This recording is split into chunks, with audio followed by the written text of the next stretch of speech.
आज हम जो टॉपिक आपके साथ डिस्कस कर रहे हैं वो प्राचीन भारतीय इतिहास में विवाह क्या है, कितने प्रकार हैं विवाह के, विवाह संस्था कैसे स्थापित हुई, क्या इसके उद्देश्य थे, ये सारा हम डिस्कस करेंगे आप जो है इस टॉपिक के अंदर। देखिए, अगर हम देखिए हमारे पास हमारे जो है ऑफलाइन बैच भी चल रहे हैं, IAS, PCS, जुडिशरी और यूजीसी। अब इसके अंतर्गत देखिए टॉपिक हमारा जो है एक अहम टॉपिक है, यह है विवाह या फिर विवाह उसके प्रकार। अब नैतिक यौन संबंध तथा संतान उत्पत्ति आदि के लिए विवाह संस्था स्थापित की गई थी। मतलब कहने के लिए देखिए जो है नैतिक यौन संबंध और संतान उत्पत्ति आदि के लिए विवाह संस्था स्थापित की गई थी। और विवाह की प्रक्रिया जो है, जब विवाह का प्रस्ताव वर और वधू पक्ष द्वारा स्वीकार किया जाता था तो उसे वागदान कहा जाता था। क्या कहा जाता? वागदान, यानी वागदान, वागदान क्या कहता? वागदान कहा जाता था। और जब वर वधू के घर बारात लेकर जाता था तब वहां उसका विधिवत सम्मान किया जाता था, उसे मधुपर्क कहा जाता था। क्या कहा जाता? मधुपर्क।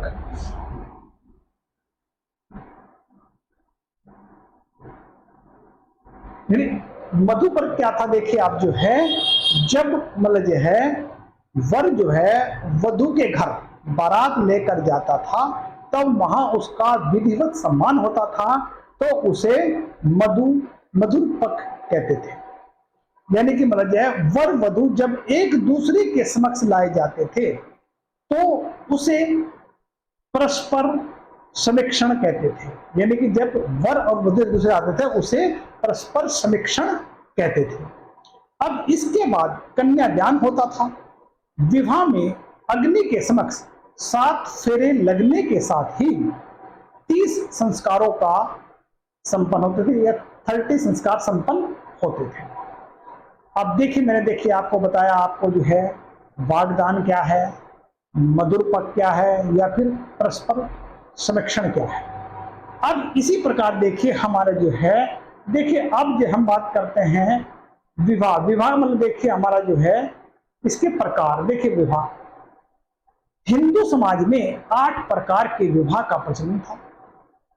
कौन कौन से 8 विवाह थे? देखिए, एक ब्रह्म विवाह, देव विवाह, आर्ष विवाह, प्रजापत्य विवाह, असुर विवाह, गंधर्व विवाह और पैशाच विवाह। मतलब समझिए ब्रह्मा विवाह, देव विवाह, आर्ष विवाह और प्रजापत्य विवाह, ये 4 प्रकार के जो विवाह थे।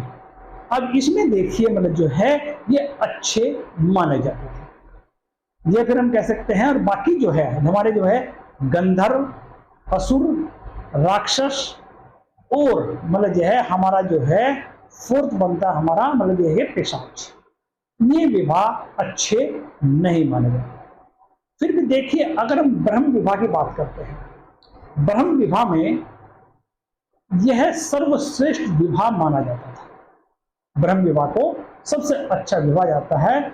इस विवाह के अंतर्गत पिता उत्तम वर को अपने यहाँ आमंत्रित करके, यानी कि इस विवाह के अंतर्गत पिता उत्तम वर को अपने यहाँ आमंत्रित करके कन्या का दान करता था, जिसको हम ब्रह्म विवाह कहा गया है। यानी इसे सारे विवाहों में सर्वश्रेष्ठ विवाह माना गया है। दूसरा विवाह था हमारा देव विवाह।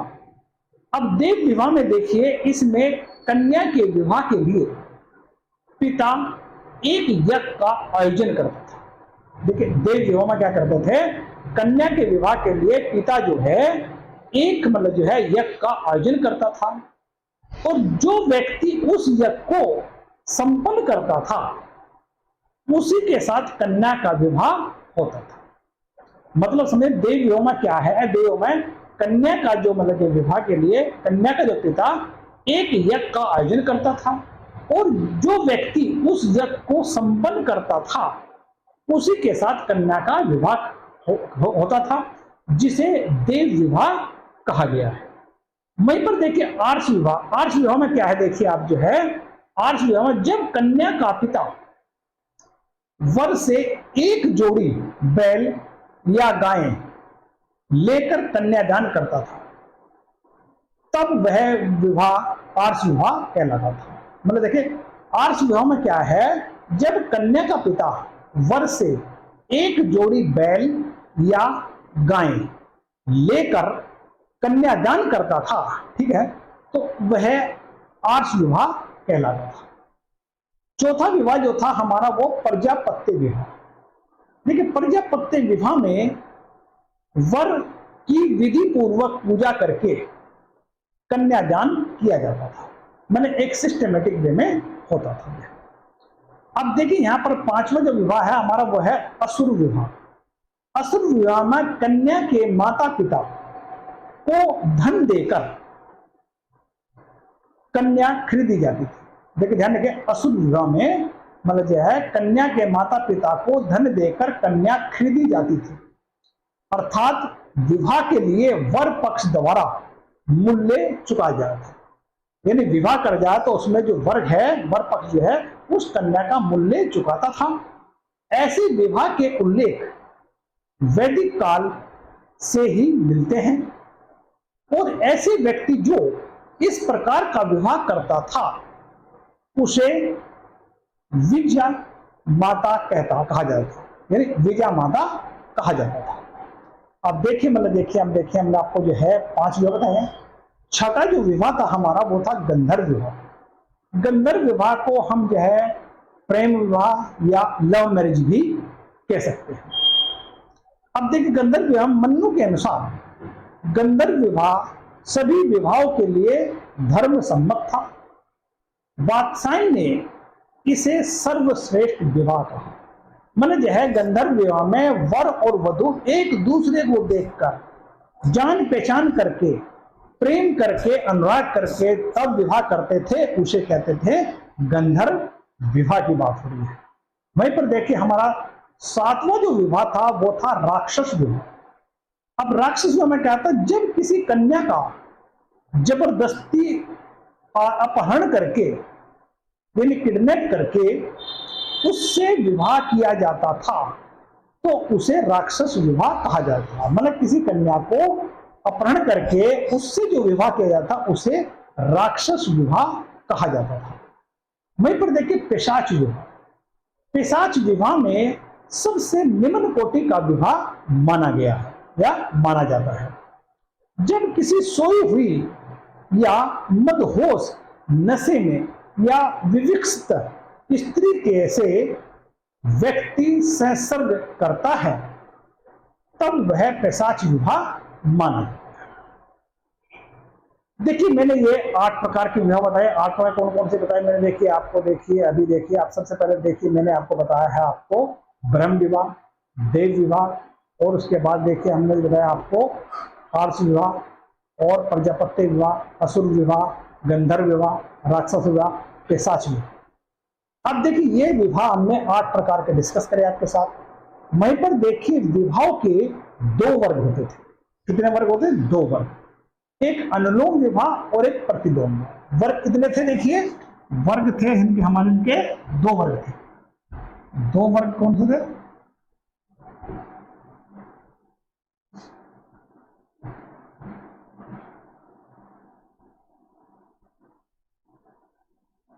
अनुलोम विवाह और प्रतिलोम।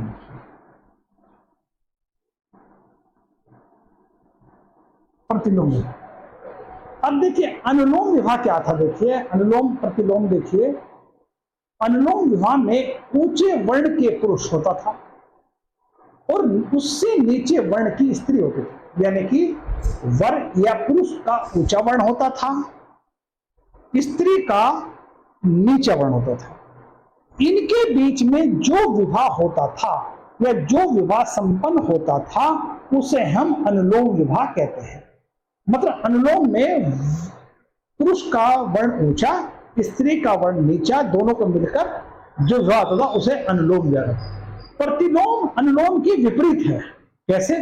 प्रतिलोम में स्त्री का वर्ण ऊंचा होता था, पुरुष का वर्ण नीचा होता था, जिसे हम जो है एक तरह से प्रतिलोम कहते हैं।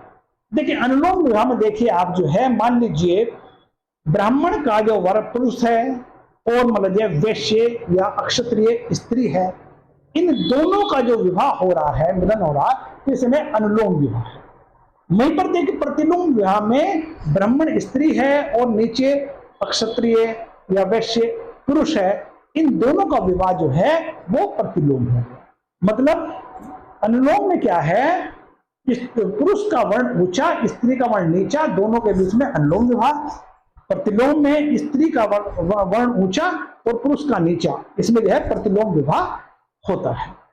अब देखिए पुनर्विवाह करने वाली स्त्रियां जिन्होंने पुनर्विवाह किया है, उन्हें पूर्व पूर्वा, पुनर्भू तथा स्वेरिणी कही जाती थी। यानी जो पुनर्विवाह करते थे उन्हें पूर्व यानी पर पूर्व या पुनर्भू तथा स्वेरिणी कहा जाता था। जिस स्त्री का बाकायदा दोबारा विवाह होता था वह पुनर्भू होती थी, चाहे वह विधवा रही हो या फिर कोई अन्य, या फिर जो स्त्री बिना विवाह के किसी भी पुरुष के साथ रहने लगे वह स्वेरिणी कहलाती थी। मतलब कोई स्त्री बिना विवाह के किसी पुरुष के साथ रहना शुरू करते वह स्वर्णी कहलाती है। जैसे आज के हमारे हैं लिविंग रिलेशन की बात करते हैं। वहीं पर देखिए पुनर्भू स्त्री से उत्पन्न पुत्र पुनर्भव कहलाता था। यानी पुनर्भू स्त्री से उत्पन्न पुत्र जो है वो पुनर्भव कहलाता था।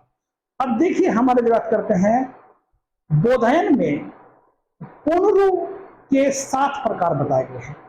पुनर्भू के कितने? 7 प्रकार। कौन कौन से? वाग्दत्ता, मनोदत्ता, वर के साथ अग्नि, परिगता, भुक्ता, सप्तपदगता, गृहित, गर्भधा ग्रथा और परसुता। देखिए एक वर्ड आता है नियोग। नियोग क्या? देखिए जब कोई स्त्री पुत्र प्राप्ति के लिए नियमित अपने देवर या सगे संबंधियों के संपर्क स्थापित करती है तब वह नियोग कहलाता है। मतलब देखिए नियोग में कोई स्त्री अपने रिश्तेदार या अपने देवर के साथ पुत्र प्राप्ति तक के जो समय संपर्क में रहती है उसे नियोग कहलाते हैं, नियोग प्रथा कही जाती है। इसके लिए पति की मृत्यु या उसका नपुंसक होना जरूरी था, ये शर्त थी। मनु ने ऐसी स्त्री को अक्षेत्र कहा है और तथा उससे उत्पन्न पुत्र को क्षेत्रज कहा गया है। संभोग की दृष्टि से किया गया नियोग निंदनीय था।